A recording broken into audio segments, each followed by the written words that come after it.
Let's talk about wholesaling properties. One of the great things about wholesaling is that it doesn't take a lot of money up front.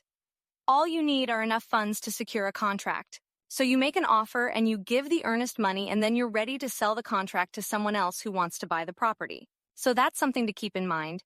You have to have buyers to flip the deal too. Identifying who's going to buy your wholesale deal takes a little bit of effort and time. That's where networking becomes so important. Some new investors think that wholesaling is going to be an easy way to start, as you just have to find the property. Well, finding a property can take a lot of effort. You're going to need a method where you're able to find properties before others can find them. Usually, this means marketing to owners who are having financial problems. So you will need to have enough funding to purchase software that identifies the leads and allows you to market to the owners. You should plan on having a great website where people can gain confidence in you and your buying process. Typically, you will have to be more aggressive, and typically wholesalers are the ones that are great at negotiations. Working with a seller, they can hear and understand what the seller's concerns are and what they really need.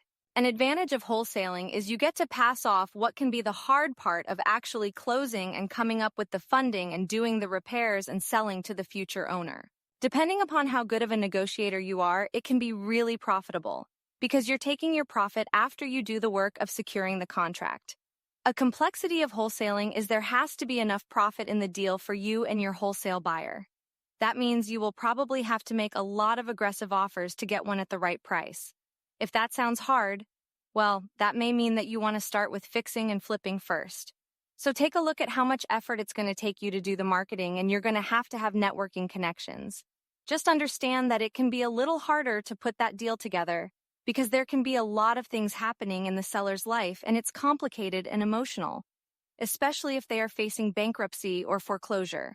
The other thing I want you to think about is some people try wholesaling because they're making a fear-based decision.